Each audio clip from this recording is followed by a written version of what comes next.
सभी को नमस्कार, राम राम, सत श्री अकाल, अस्सलाम वालेकुम, राधे राधे, जय श्री कृष्ण। आप हमेशा ही अपने सर से बहुत सारे सवालों के बारे में सीखते आए हैं और एक सीरीज़ जो मैंने शुरू कर रखी है, 2 सवाल आपके लिए डेली ज्योमेट्री के।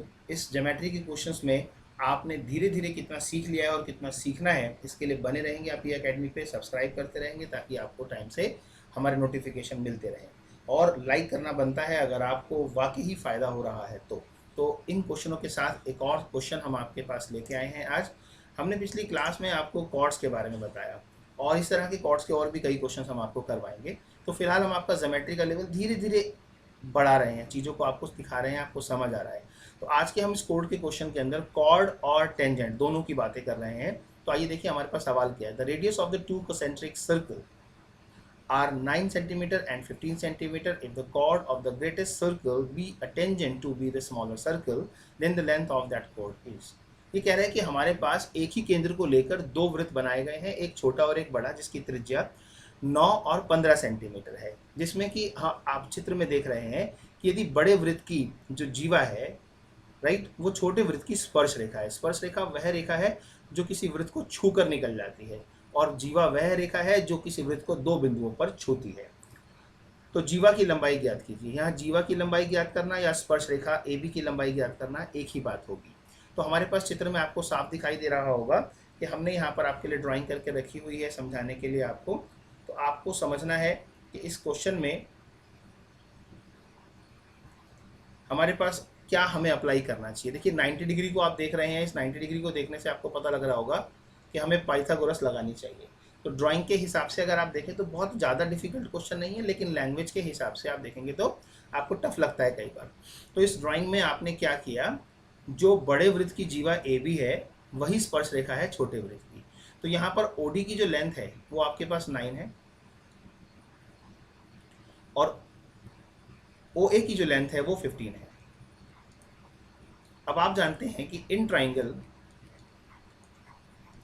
AOD आपके पास क्या है, बेसिकली AD आपकी एक प्रॉब्लम है, third side of right angle triangle. तो आप बोल सकते हैं कि AO का square is equal to OD का स्क्वायर प्लस AD का स्क्वायर होता है एक राइट एंगल ट्राइंगल में। तो हमारे पास AO की वैल्यू है 15 का स्क्वायर और OD की वैल्यू हमारे पास है 9 का स्क्वायर। बस क्या गया जी, AD का स्क्वायर। तो हमने क्या किया, 15 का स्क्वायर माइनस 9 का स्क्वायर का रूट निकालेंगे तो हमारे पास वैल्यू आएगी AD की। अब 15 स्क्वायर माइनस 9 स्क्वायर में कभी कभी आप 15 का स्क्वायर 225, 9 का 81 सोचें, उससे बेटर है आप इन्हें एक बार प्लस और एक बार माइनस में करके लिखें, तो आपको जो टाइम सेविंग है वो हो जाएगी। 15 और 9 24 हो जाएगा, 15 में से 9 गया 6 हो जाएगा। And now you can say the value of AD must be 24 का 144 होता है, यानी कि ये लेंथ आपकी 12 सेंटीमीटर आ गई। अब आपको जो AD पोर्शन मिला है 12 सेंटीमीटर, यहाँ से आपको समझना है कि एक आइसोसेलेस ट्राइंगल में क्या होता है। बेसिकली एक आइसोसेलेस ट्राइंगल में जब ये दोनों साइड्स बराबर होती हैं, तो उस समय यहाँ पर गिरने वाला जो लंब है वो इसे समद्विभाजित करता है। आपके पास भी कुछ ऐसा ही है। अगर आप ध्यान से देखें तो ये एक आइसोसेलेस ट्राइंगल है जिसकी राइट और लेफ्ट की दोनों की साइड्स 15 सेंटीमीटर है, क्योंकि वो बड़े वृत्त की त्रिज्या है। तो ऐसे में आप कहेंगे कि आपने जो ये 12 कैलकुलेट किया है, तो अगर ये 12 है तो ये भी 12 होगा। फिलहाल हम इसे कह देते हैं कि ये हमारा A है, ये हमारे पास B है और माय डियर ये O है और ये D है।